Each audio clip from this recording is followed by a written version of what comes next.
नमस्कार, जोहार झारखंड देख रहे हैं आप। आपके साथ मैं हूं शिप्रा झा।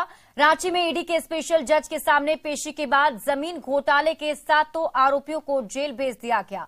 ईडी ने गुरुवार को इन सभी के ठिकानों पर ताबड़तोड़ रेड मारा था, जिसमें कई आपत्तिजनक दस्तावेज मिले थे।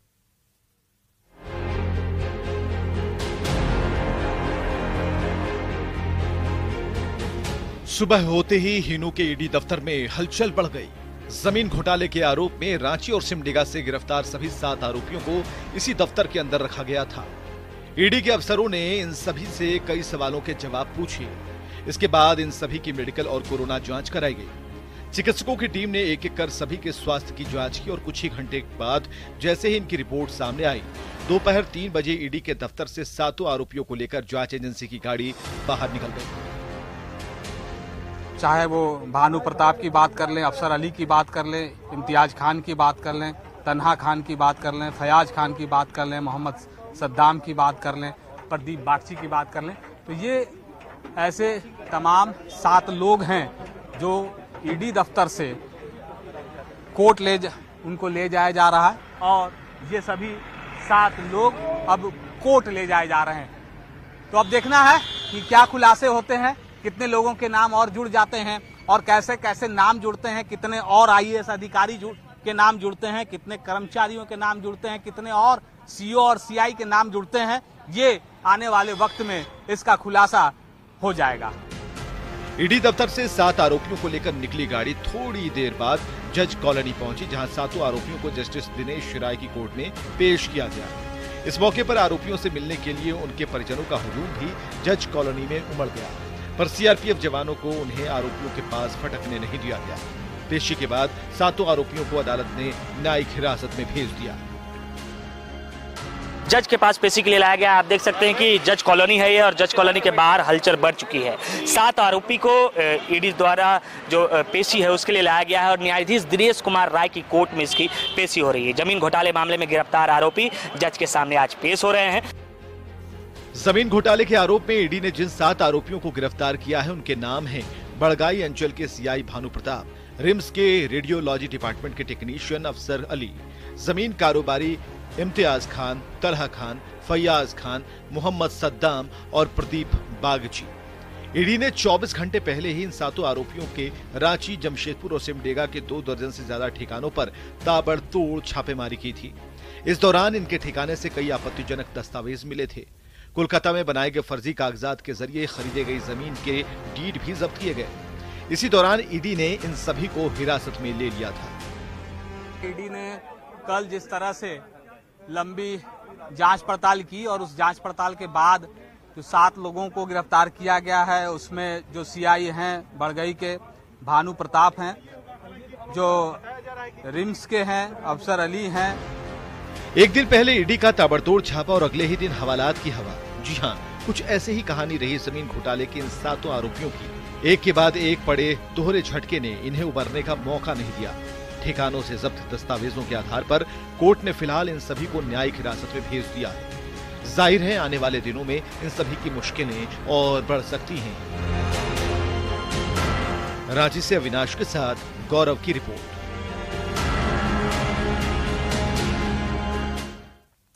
जमशेदपुर हिंसा के आरोप में गिरफ्तार बीजेपी नेता अभय सिंह को लेकर सियासत गर्माती जारी है। केंद्रीय मंत्री अर्जुन मुंडा ने उनसे मुलाकात की, साथ ही पूरे मामले के पीछे सियासी साजिश का आरोप मढ़ दिया।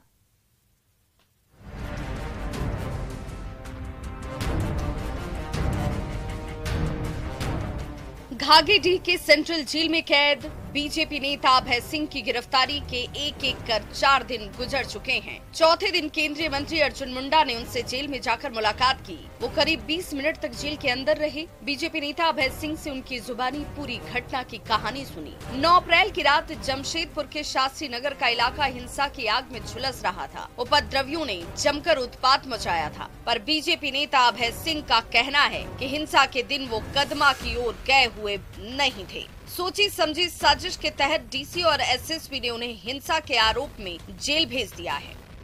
मेरी आज यहाँ पर मुलाकात हुई और मुलाकात में मैंने उन लोगों की पूरी बातों को सुना और जो बातें मैंने सुना वो और जो बाकी लोगों से सुना, उससे मुझे ये स्पष्ट समझ में आ रहा है कि ये वेंडिक्टिव एटीट्यूड से पॉलिटिकली मोटिवेटेड होकर के इस तरह का अरेस्टिंग हुआ है। पिछले 9 अप्रैल को कदमा के शास्त्री नगर में 2 गुटों के बीच हिंसा भड़की थी। जमशेदपुर पुलिस ने हालात को काबू में किया था। शास्त्री नगर में धारा 144 लागू की गई। 18 घंटे के लिए इंटरनेट पर पाबंदी लगाई गई थी और इसी दौरान 10 अप्रैल को हिंसा भड़काने के आरोप में अलग अलग इलाकों से 61 आरोपियों को गिरफ्तार किया गया। इनमें बीजेपी नेता अभय सिंह भी शामिल थे, पर बीजेपी ने इसे राजनीतिक षड्यंत्र करार दिया है। 12 अप्रैल को झारखंड प्रदेश बीजेपी अध्यक्ष दीपक प्रकाश, पूर्व प्रदेश अध्यक्ष दिनेश आनंद गोस्वामी और बीजेपी सांसद विद्युत वरण महतो उनसे मिलने पहुंचे थे। तीनों नेता 2 घंटे तक सेंट्रल जेल से बाहर खड़े रहे, पर उन्हें मिलने नहीं दिया गया।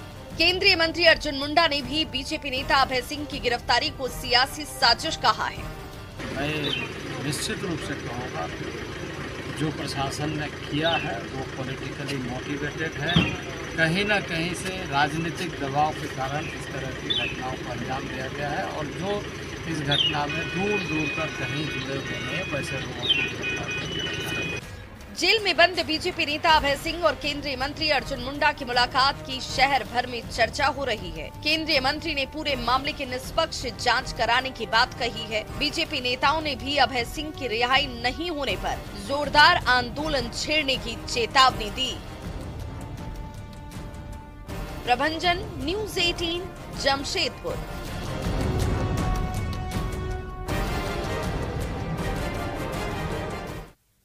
रांची में बीजेपी कार्यकर्ताओं पर लाठीचार्ज को लेकर बीजेपी और कांग्रेस के बीच जुबानी जंग तेज हो गई है। बीजेपी विधायक रणधीर सिंह ने पुलिस पर बर्बरता का आरोप लगाया, तो जवाब में कांग्रेस विधायक इरफान अंसारी ने बीजेपी कार्यकर्ताओं पर ही पुलिस पर रोड़े बरसाने का आरोप मढ़ दिया। झारखंड में हेमंत सोरेन की सरकार पूरी तरह से फैली हो चुकी है और अविलंब हम लोगों ने मांग किया है कि इस राज्य में राष्ट्रीय शासन लागू किया जाए और चुनाव कराया जाए, चुनाव में जाना चाहिए। पुलिस मार खा रही है, एक तरफ पथराव हुआ तो आपने गोली चला दिया और भाजपा जब आपको मारी आपने गोली नहीं चलाया। ये मेरा सवाल है, आपने क्यों नहीं मारा हमारा पुलिस? और मैं आज घोषणा कर रहा हूं, मैं अपने विधायक निधि से 5 लाख रुपया जो हमारे पुलिस वाले जो मारे गए हैं, मतलब जो घायल हुए हैं, उनके परिवार को मैं जा के दूंगा। खूंटी क्लब कैंपस में कांग्रेस ने जय भारत सत्याग्रह सभा की। इस मौके पर झारखंड प्रदेश कांग्रेस प्रभारी अविनाश पांडे और प्रदेश कांग्रेस अध्यक्ष राजेश ठाकुर ने बीजेपी पर जोरदार हमला बोला।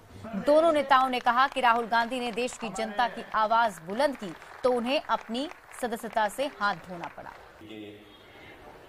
दिखाए गए और डराकर, फुसलाकर, लोगों को बहकाकर, झूठे वादे कर जुमलेबाजी से 2014 से जब से स्थापित हुई है, इस देश में सिर्फ असत्य, झूठ, जुमले, झूठे वादे इस देश की जनता को दिए गए। उन्होंने स्पष्ट शब्दों में कहा कि नफरत के बाजार में मोहब्बत की दुकान खोलने निकला और यही बात प्रधानमंत्री जी और उनके व्यापारी मित्रों को पसंद नहीं आई और अंततः उनकी सदस्यता।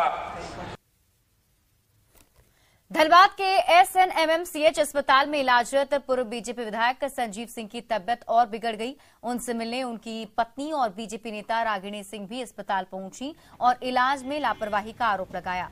पूर्व विधायक संजीव सिंह पूर्व डिप्टी मेयर नीरज सिंह हत्याकांड में जेल में बंद हैं। जेल में तबियत बिगड़ने पर उन्हें 10 अप्रैल को अस्पताल में भर्ती कराया गया था। सीने में दर्द बढ़ने पर उन्हें CCU में एडमिट कराया गया। बेहतर इलाज के लिए बीजेपी की ओर से कोर्ट में अर्जी देने की बात कही गई है।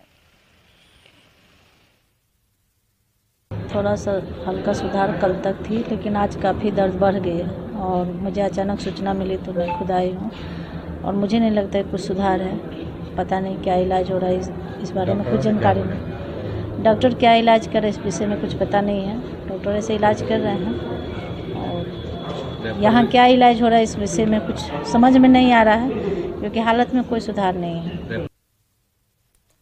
खबर देवघर से है, जहां बेखौफ बालू माफिया ने खनन पदाधिकारी पर जानलेवा हमला बोला है। इस हमले में खनन पदाधिकारी राजेश कुमार बाल बाल बच गए। दरअसल खनन पदाधिकारी को जसीडीह के जोगडीहा लालपुर के पास अवैध तरीके से बालू के परिचालन की जानकारी मिली थी। इसकी जांच के लिए अधिकारी जब मौके पर पहुंचे तो वहां 3 बालू लदे ट्रैक्टर पार हो रहे थे। तब तीनों ट्रैक्टर को रोकने की कोशिश की गई तो ट्रैक्टर मालिकों ने उनके साथ हाथापाई की। साथ ही ट्रैक्टर को जबरन ले जाने की कोशिश भी की गई। साथ ही रोकने पर ट्रैक्टर से कुचलने की धमकी दी गई। पूरे मामले की जानकारी जसीडीह थाना पुलिस को दी गई। बालू माफिया के बेखौफ होने से पुलिस प्रशासन पर भी गंभीर सवाल उठ रहे हैं। गाड़ी वाले के साथ में बाइक से उनके मालिक वगैरह भी चल रहे थे और वो लोग जो है ज़बरदस्ती मुझे पकड़ लिया और ज़बरदस्ती मेरे साथ छीना झपटी करके मेरे साथ धक्का मुक्का की गई और जो है जिसमें मेरा हाथ में थोड़ा चोट भी लगा है इधर। और इसके बाद जो है मेरा मोबाइल भी छीनने का प्रयास किया। मैं फोटो वीडियो बनाने का प्रयास कर रहा था लेकिन मोबाइल भी छीनने लगा। ज़बरदस्ती मैं अपना मोबाइल ही किया। वो ट्रैक्टर लेके भागने का प्रयास किया तो मैं मतलब दौड़ करके मैं जो है ट्रैक्टर रोकने का प्रयास किया। उस क्रम में लगा कि मुझे चढ़ा देगा। मैंने उसका चाबी छीनने का प्रयास किया जिस क्रम में चाबी टूट भी गई ट्रैक्टर का। फिर किसी तरह से वो डायरेक्ट करके दूसरे चाबी से वो ज़बरदस्ती पीछे वाला गाड़ी का जो एक ऑनर था और आगे वाला जो है इसमें एक व्यक्ति को हमने पकड़ा है जिसका जो बाइक से आगे से था। मैंने बाइक का चाबी ले लिया। फिर एक आदमी को हमने वहाँ रोक करके रखा। जसीडीह थाना को सूचना दी गई जिसमें एक व्यक्ति को हम लोगों ने पकड़ा है। गिरिडीह के पारसनाथ पहाड़ के पूर्वी छोर में भीषण आग लग गई। आग अभी तक कई एकड़ एरिया में फैल चुकी है। आग लगी की इस घटना में हजारों पेड़ पौधे झुलस गए। वहीं वन्य जीव जंतुओं पर भी खतरा मंडरा रहा है। जंगलों से आग की लपटें और धुआं उठते देख स्थानीय युवक आग को बुझाने में लगे हुए हैं। आग किन कारणों से लगी है अभी तक पता नहीं चल पाया है, लेकिन कुछ लोगों का कहना है कि महुआ चुनने के चक्कर में लोग आग लगाते हैं, उसी से ये आग फैली हुई है।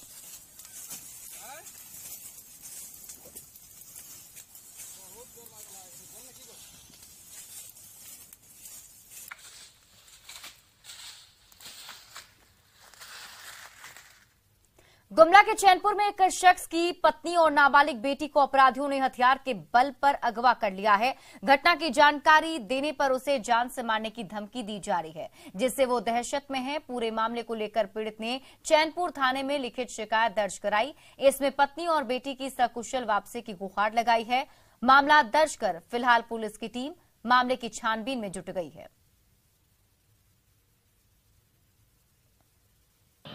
मेरी पत्नी और नाबालिग बच्ची को साधन सहायता द्वारा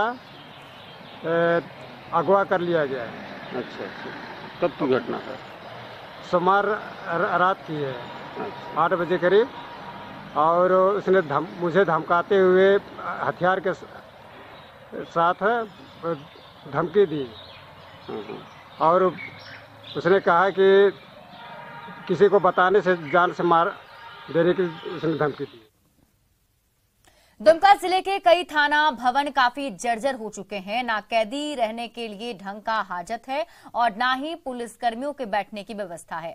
थाना में 4 दीवारी और शौचालय भी नहीं है। पुलिसकर्मी टेंट लगाकर लोगों की फरियाद सुनते हैं। टूटे फूटे छत के नीचे काम करने को विवश पुलिसकर्मी हमेशा दहशत में रहते हैं कि कहीं कोई हादसा ना हो जाए।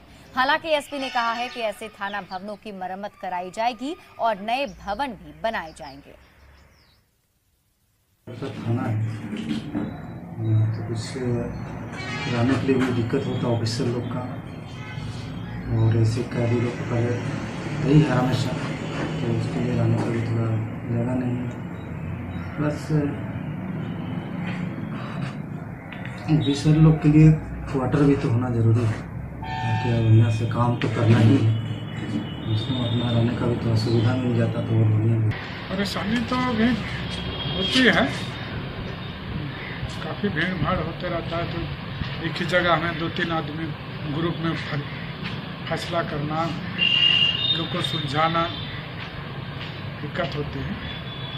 तो टूटे हुए कमरे ही नहीं हैं। आने वाला जो समय में सभी थाना जो है कि नया करने की एक प्लान हुआ है और आप देखिएगा पिछला 2 साल के अंतर्गत जो है कि नए थाने कम से कम 4 थाने यहाँ पर सृजन किया, मतलब ये नव निर्माण किया गया है। तो नया थाना एकदम न्यू थाना जो है बना करके बिल्डिंग जो है इंफ्रास्ट्रक्चर खड़ा। ये PSCL के तरफ से भी काम किया जा रहा है, जो कि यहाँ पर जो नए पुराने थाना के बारे में आप बताए हैं, तो वो जरमुंडी थाना अभी स्टार्ट भी हो गया है बनना और मसलिया भी ऑलमोस्ट अब शुरू हो गया है। और जितने ऐसे थाना पुराना है और उसमें एक लेटेस्ट जो है कि आपका संसाधन देते हुए अलग से जो आप देखेंगे कि मासंजोर आप लोग गए थे तो उसी तरह का थाना सब जगह। गिरिडीह में जमुआ प्रखंड के भेड्रो गांव में किसानों को उनके फसल का उचित मूल्य नहीं मिल पा रहा है और इस वजह से खेत में बंद गोभी सहित दूसरी फसल बर्बाद हो रही है। किसानों का आरोप है कि भीषण गर्मी में उनके सामने पानी की समस्या है, वहीं सरकारी सहायता भी नहीं मिलती। ऐसे में खून पसीना बहाकर की गई खेती के बाद फसल औने पौने भाव में बेचने को वो मजबूर हैं। ग्राउंड जीरो से और अधिक जानकारी दे रहे हैं संवाददाता एजाज अहमद। गिरिडीह जिले में किसानों को उनके फसलों को उचित मूल्य नहीं मिल पाने की वजह से किसान परेशान हैं। आप तस्वीरों में साफ देख सकते हैं कि इस वक्त हम मौजूद हैं गिरिडीह जिले के अंतर्गत आने वाले जमुआ प्रखंड के भंडारों में, जहां पर किसान लगभग 5 एकड़ के एरिया में तरह तरह के फसल लगाएं, लेकिन इन लोगों का फसल है बिक नहीं पा रहा है। इनके फसलों का उचित मूल्य नहीं मिल पा रहा है, जिसके वजह से ये बर्बाद होते जा रहा है। आप तस्वीरों में देख सकते हैं इन लोगों के हाथों में ये बंधा गोभी है और ये बंधा गोभी औने पौने भाव में बिक रहा है, उसके बावजूद भी लोग खरीदने को तैयार नहीं है। अब परिणाम यह हो रहा है कि ये पूरा का पूरा बर्बाद हो जा रहा है और किसानों का कहना है कि इन लोगों ने ब्याज पर पैसे उठाकर महाजन से सूद पर पैसे लेकर के खेती बाड़ी में इन्वेस्ट किया था, लेकिन ये पूरा फसल बर्बाद हो गया है, जिसकी वजह से इन लोगों को काफी दिक्कतें हो रही है। आप तस्वीरों में भी देख सकते हैं कि ये 5 एकड़ के एरिया में बंधा गोभी के अलावा गाजर भी लगाया गया है, ककड़ी भी लगाया गया है, खीरा भी है, मिर्च भी है और कुछ और भी अलग अलग फसल यहाँ पे लगाए गए हैं, लेकिन पानी की कमी से वो भी मरते हुए नजर आ रहे हैं, क्योंकि सरकार की तरफ से अभी तक यहाँ पे सिंचाई का उचित व्यवस्था भी नहीं किया गया है। नदी पर निर्भर है और गर्मी के मौसम में नदी का पानी भी सूख जाता है। फसल को बेचना चाह रहे हैं, कोई लेना ही नहीं चाह रहा है, तो धीरे धीरे जो है गल रहा है, सड़ रहा है। पानी की वजह से भी नुकसान हो रहा है, पानी का यहाँ सुविधा नहीं है। इधर देखिए सर, मिर्ची लगा हुआ है, मिर्ची तो मर गया पानी की वजह से। खीरा है, ककड़ी है, भिंडी है, लौकी है। दिक्कत क्या हो रहा है आप लोगों को? हम लोग का यही है जो कि पत्ता गोभी है सो सड़ रहा है, पानी के कोई भी बिक्री नहीं हो रहा है, पानी की वजह से सब खेती भी मर रहा है। सरकार की तरफ से इन लोगों को मदद भी नहीं दी जा रही है, ना ही खाद सब्सिडी दिया जा रहा है, ना ही सिंचाई का उचित व्यवस्था है यहाँ पर, जिसके वजह से इनके फसल भी मर रहे हैं। तो इन लोगों का मांग है कि सरकार की तरफ से जो भी योजनाएं हैं उन योजनाओं का लाभ इन्हें मिले, ताकि ये लोग खेती बाड़ी कर सके और अपना घर परिवार चला सके। गिरिडीह से न्यूज़ 18 के लिए मैं एजाज अहमद।